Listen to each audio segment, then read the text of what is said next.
Hey, welcome to the Everyday Immunity Podcast, a place where we talk about different ways to boost the immune system naturally each and every day.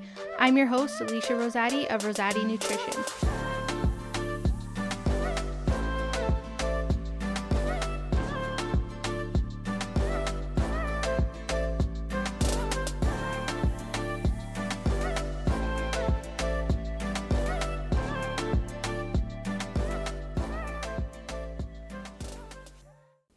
What is up, guys? Welcome back to another episode of Everyday Immunity.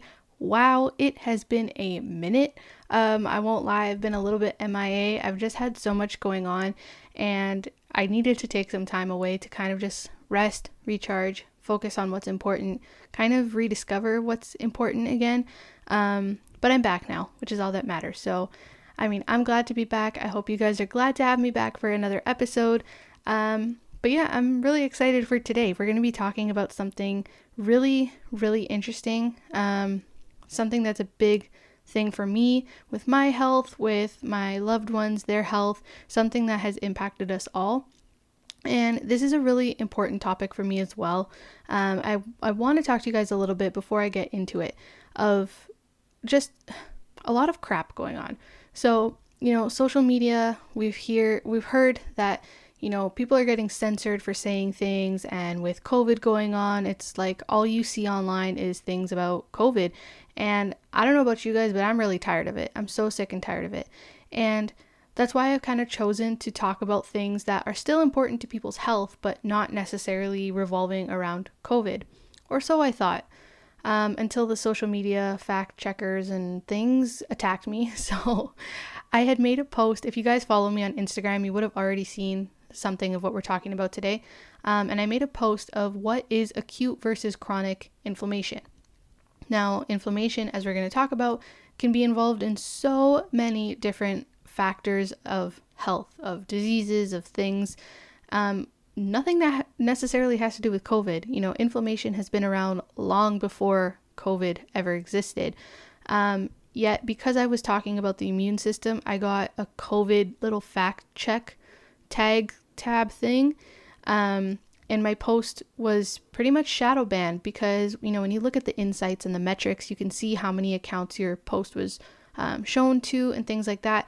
And the numbers just plummeted. They just dropped compared to my other posts. Why? Because I was talking about the immune system. To me, that really doesn't sit well. So I've had another little revelation about social media, and, my dislike for social media just keeps growing and growing. I am still going to be on social media for you guys. Obviously, I'm not going to let that get me down too much, and I'm still going to be posting and sharing my knowledge and things like that. But I just needed this time away to kind of reevaluate and think, how do I really want to get my message out there? Do I want to play games with the Instagram and Facebook algorithms and the rules and ever-changing, trigger words and all this stuff? Not really. I don't have the interest or the energy for that. So I really want to, pump the brakes on social media a little bit and focus more on my newsletter, focus more on my podcast with you guys, focus more on that kind of stuff. So I'm here, I'm back, I'm recharged, I'm re-energized. I've found my passion for it again, which is awesome. And I think there's no shame in admitting that. One final thing I do want to mention, you guys, don't forget to sign up for my newsletter on my website, rosatinutrition.ca. I really, again, with the social media thing, I kind of fell into spending all of my time perfecting my Instagram, and it just blew up in my face. So I've been really, really quiet on my newsletter lately, but I'm coming back stronger than ever on my newsletter. I promise you that. So please, please, please sign up for that. There's a lot of goodies coming out soon, a lot of fun info. So go ahead and sign up for that. It's on the homepage. Now, I've babbled enough about non-important things. So let's get into today's topic, which is why you guys are here. Let's talk about inflammation. What is inflammation? What kinds of inflammation are there? Why do we give a crap about inflammation? And how do we avoid it? Should we avoid inflammation? So let's talk about it. So first things first, we have two kinds of inflammation. We have acute and we have chronic inflammation. Now, inflammation itself is a response from the immune system that, something is happening in our body, and our immune system, which serves to protect us and keep us safe, it's responding to that. It's reacting to that. Now, acute versus chronic, there are some differences there. Acute inflammation is basically just a short-term response to an immediate trauma, injury, invading pathogen. So think, if you cut your arm open, or if you get a splinter, or if you have a cold or a flu and you have a low-grade fever. Those are all examples of acute inflammation and your immune system at work in the short term because of a short-term immediate injury, invading pathogen, whatever it may be. This type of inflammation is actually helpful to you. This is what keeps you healthy. This is what fights off foreign invaders. This is what cleans up any damaged tissue, damaged cells, and keeps you healthy and keeps you living well. The other kind of inflammation is called chronic inflammation, and this is where things get a little more tricky. So chronic inflammation just means a long-term immune response, again, to something that is attacking your body. Not always, though. So what it's supposed to be is, if you have a chronic infection, let's say the Epstein-Barr virus, which I have still, I guess, the Lyme disease bacteria, things like that. Those are chronic infections that your body is always trying to fight off. But then we also have things or instances where your body is mistakenly attacking itself, and that's called autoimmune disease. And that's when, it's constantly fighting itself. It's a chronic fight because it's long term. However, it's attacking itself. So maybe it shouldn't be doing that. So these are all examples of chronic inflammation, and this is harmful because just how acute inflammation comes in and cleans up damaged and dead cells and tissue, chronic inflammation actually causes that damage over a period of time. And oftentimes it's called silent inflammation because a lot of times we can't see it. Now this brings me to my next point. One of the main differences between chronic and acute, other than, the duration of time, is, and other than the fact that one is harmful and one is helpful, is the symptoms. So I have my notes here. So there's 4 symptoms associated with acute inflammation. It's called the classical response. So we have heat, swelling, redness, pain. Again, think of if you got a paper cut, let's say. There may be some heat, there may be some swelling, there usually is some redness, and there oftentimes is some pain. So those are all 4 criteria of the classical response associated with acute inflammation. Now, chronic inflammation usually doesn't experience any of these. You may experience maybe pain or swelling or redness if you're getting a flare-up. So for example, an autoimmune condition like psoriasis, which is like those red splotchy forms all over your body. They're red, they're swollen, they may be painful, and they may have some heat. That's when you have an acute flare-up. Again, it's acute. However, the condition itself is a chronic condition, and it's caused by chronic inflammation. So I hope you guys are kind of understanding the differentiation between the two. Now, silent inflammation is, again, chronic inflammation, the bad guy. It is linked to pretty much every single chronic disease. Every single chronic disease. So that's things like type 2 diabetes. That's things like cancer, things like Alzheimer's, things like cardiovascular disease, autoimmune diseases, and even allergies. So allergies are chronic. They're, you may get an acute flare-up when you have your symptoms. However, if you're chronically exposed to pollens and things like that, they keep coming back. It's considered a chronic condition, chronic inflammation. So now moving on, what even causes chronic inflammation? Because like we've mentioned, acute inflammation is kind of like the good guy, and it can be pretty helpful. So in this episode, we're going to be focusing on chronic inflammation. But before we talk about what causes this, I want to talk about how we detect these levels of inflammation, because this is really important. So one question I get asked is, how do you know you have silent inflammation or chronic inflammation if it's silent, if it doesn't have the 4 symptoms of the classical response? So there's many inflammatory markers that we have that doctors check for and things like that, but the most common one, and arguably the most accurate one, is something called CRP, or C-reactive protein. Now, aside from the immune system, you have another system in your body called the complement system. The complement system works with the immune system, but basically it's just a bunch of proteins that your body secretes in response to certain things, without getting too in depth into it. But C-reactive protein is a protein that binds to dead or damaged cells and activates the complement system. So if you have cardiovascular damage, you usually have really high levels of CRP because your body has created that protein in response to the damage in your cardiovascular system. And that in itself is causing inflammation. So when you have high levels of C-reactive protein, that means you have high levels of inflammation in your body, which usually means it's causing a lot of damage in your body. So this is what doctors look for, especially if they are going to diagnose you with an autoimmune condition. This is pretty much usually the first test that you'll get. And like I said, it's CRP is released in response to damage. So now that I've kind of gone over, the main marker that doctors and people look for, let's talk about what causes chronic inflammation, and you'll see why I talked about CRP first. So there are, unfortunately, a lot of different factors that can affect how much inflammation we have, how predisposed we are to chronic inflammation, what causes it, all that stuff. The first one that I really want to talk about, which is arguably the most important, is diet. Diet is at the root of everything. There is so much weight to the old saying, you are what you eat. It is so true. If I eat a lot of broccoli, which I do, does that literally mean that I am a piece of broccoli? No, but it means that my liver and my detoxification processes are probably working okay because I'm getting a lot of detoxifying properties. If you guys listen to my detoxification episodes, you know exactly what I'm talking about when it comes to the brassica family, which includes broccoli. So diet, let's talk about that specifically.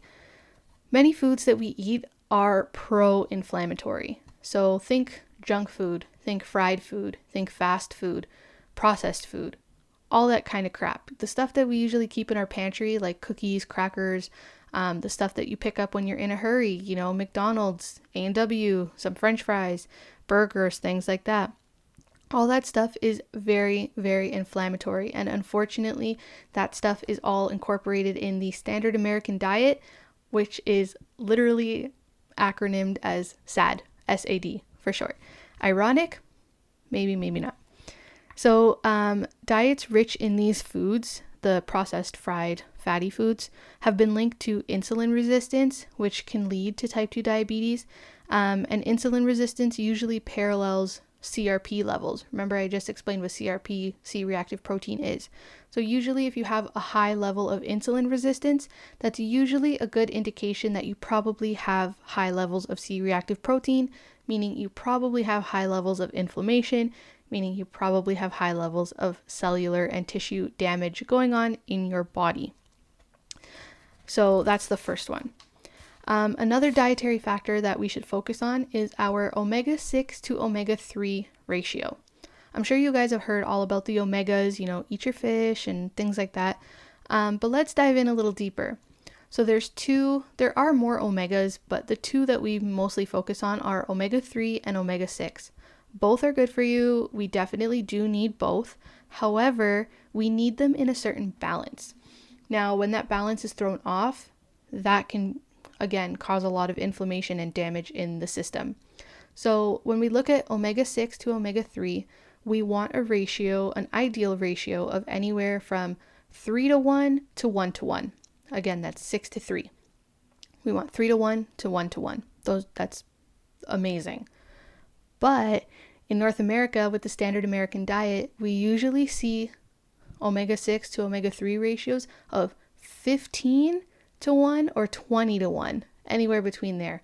That means we're getting way more omega-6 than omega-3s, and that's throwing our ratio off. So that in itself is very, very pro-inflammatory, again, causing a lot of that low-grade, chronic, silent inflammation that is attacking our healthy cells and our healthy tissue in our body.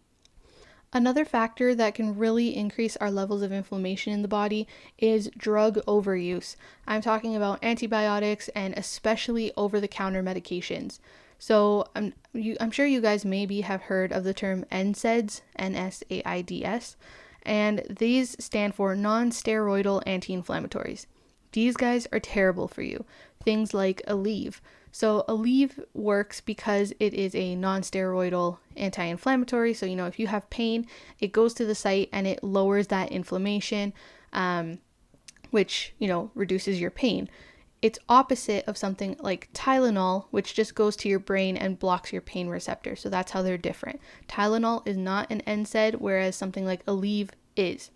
So it's kind of ironic that Aleve and overuse of Aleve can cause chronic inflammation when it's an anti-inflammatory, right? But when we abuse these and use these and eat them or take them without food or take them in too short of a window back to back, that can cause a lot of things like stomach ulcers, intestinal ulcers. I actually had listened to another podcast. I believe it was the Darren Aline show. Great podcast if you guys are looking for another one. I love him. In one of his Fatal Conveniences episodes, he was talking about NSAIDs, and some hospital, they looked at their report, and the number of injuries that people were coming in with related to NSAID use just skyrocketed. It's crazy. So these things are definitely linked to inflammatory issues and conditions and things like ulcers. So use them very, very sparingly if you absolutely must. If you're dying in pain, of course, take something. But if you have the slightest pain, the slightest headache, the slightest anything, don't instantly just jump for the NSAID because you'll be paying for it even worse later on. The next factor that really can cause low-grade chronic inflammation is gut health. A lot of people don't put enough importance on gut health. Now, if you guys have listened to my other episodes, you'll know that I've mentioned about 70 to 80% of your immune system resides in your gut. Why is that important? Well, of that 70 to 80%, most of that percentage is actually just outside your intestinal lining. So you have the first wall of your intestines, and just outside of that is your immune system just waiting, ready to attack, okay? So that's why arguably our gut is the most important part of the body. Now, what happens when we're stressed, when we're not eating the correct foods, when we're overusing drugs, like NSAIDs, when we're doing these things, it compromises the integrity of the intestinal lining, meaning it becomes more permeable. Food and toxins and things can easily float through the intestinal wall and get to where they're not supposed to be, which is where that immune wall is. Now, your immune system is always on high alert, and when it sees things that may be harmless, like food particles coming through the intestinal wall when they're not supposed to be there, your immune system instantly is triggered. Whoa, whoa, whoa, whoa, whoa. This guy's not supposed to be here. This guy's a foreign invader. This guy, we got to get rid of this guy. So it goes on high alert. And what happens is that triggers inflammation. Remember, inflammation is a normal response to something, to a change in something that shouldn't be there. It's a foreign invader, a pathogen, right? So our immune system is kicked into high gear, causing inflammation, which may cause symptoms similar to IBS, cramping, upset stomach, diarrhea, constipation. That can be because of a compromised intestinal wall. So we really want to make sure that our gut health is kept in check. It's a priority to make sure that foods and things are not passing through our intestinal wall. And I'll talk a little bit more about how we do that later on. Another factor, I told you guys, there's a ton of factors. Another factor is environmental toxins. Now, chronic exposure to environmental toxins can be really, really bad for your inflammation levels because they can be really inflammatory. So things like pesticides, aerosols, paint fumes, candles, things like that. So those things that smell really good but are usually synthetic, like the wall plugins, candles, things like that, terrible for you. So bad for you. They can cause skin irritation, nasal irritation, inflammation in the body, all of that. And again, you guys, if you listen to my detoxification episodes, you'll know my analogy of the conveyor belt or the sandbag chain.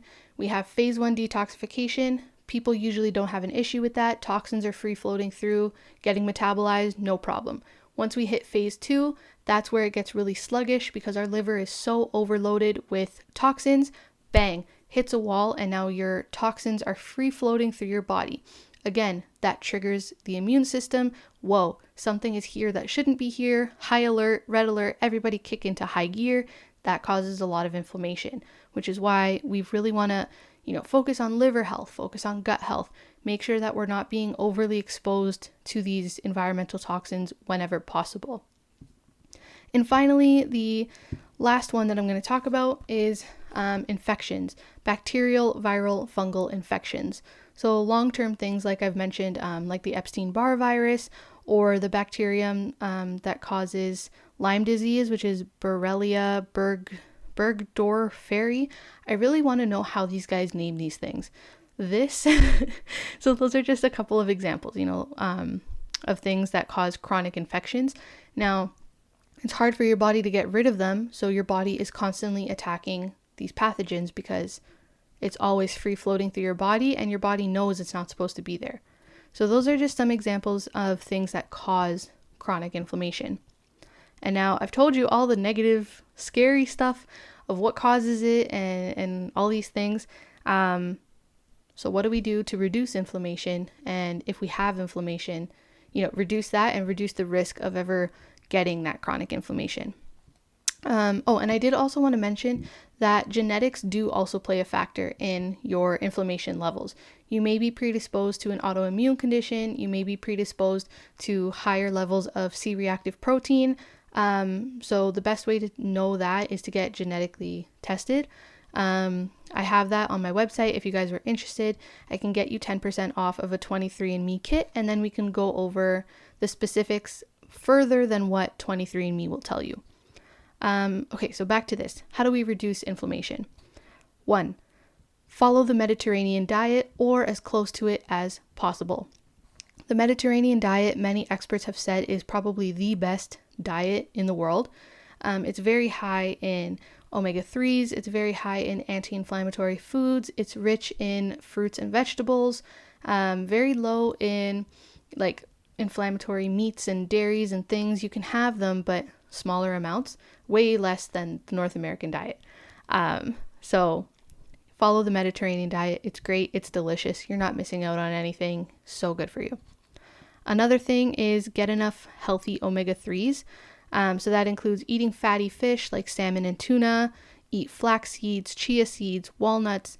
These foods, again, will help balance that omega-6 to omega-3 ratio. You also want to reduce intake of meat and dairy and increase your consumption of fish, again, to balance out that 6-3 ratio.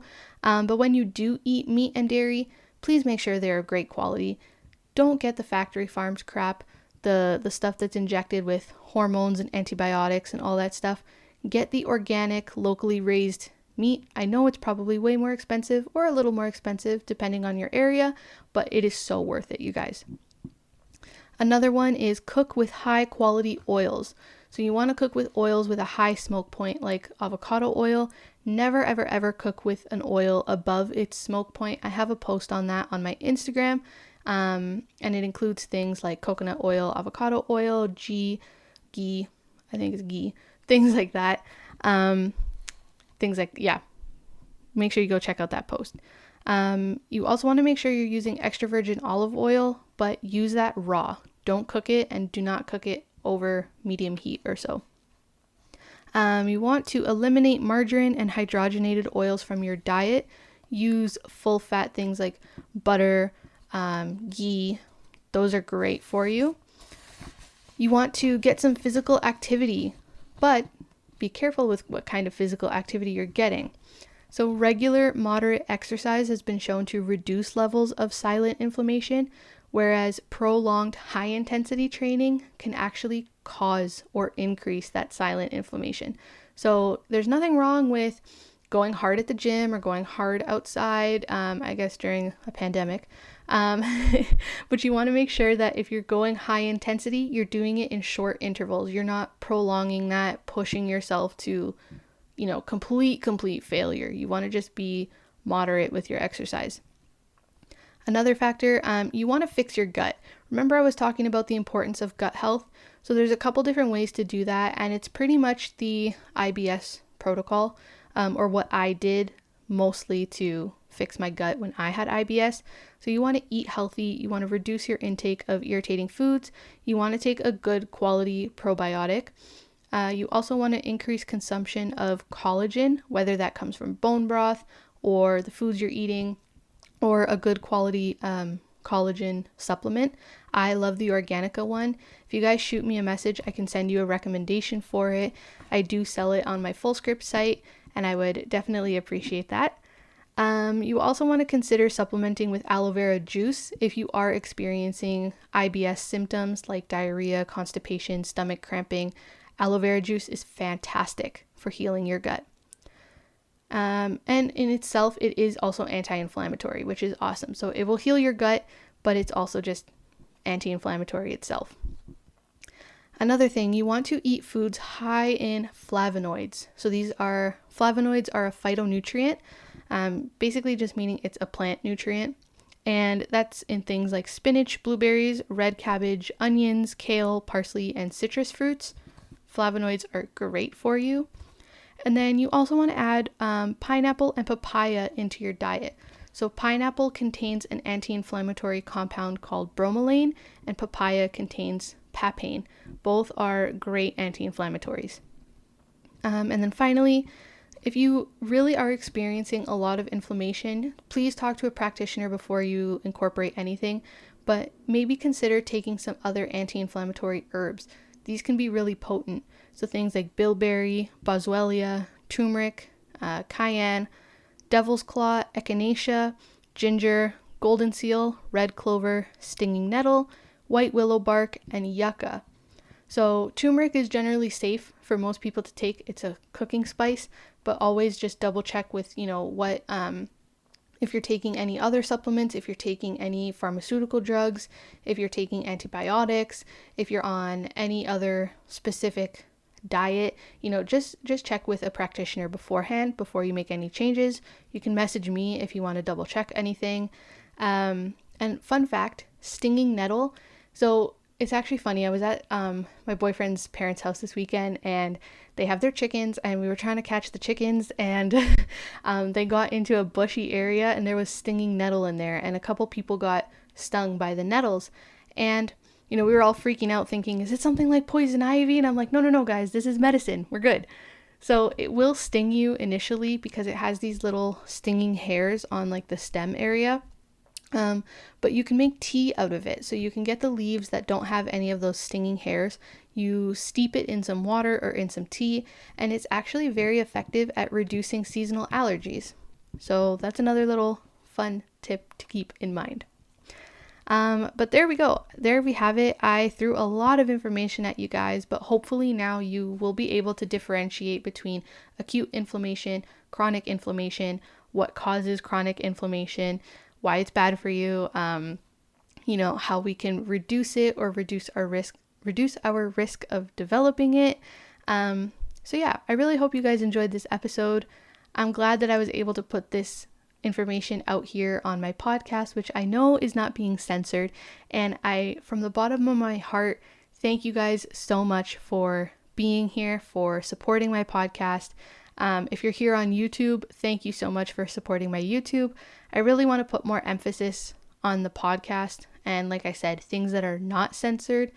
To heck with big social media accounts and things like that. Well, not accounts, but platforms, I should say. Forget Instagram and its algorithms, Facebook and its algorithms, all the games and all the trigger words and the scary words that you can't use in your posts. And, I can't get my information out because I mentioned this, and forget all of that. I don't have the time nor the energy, and you guys deserve more than a cookie cutter post on social media.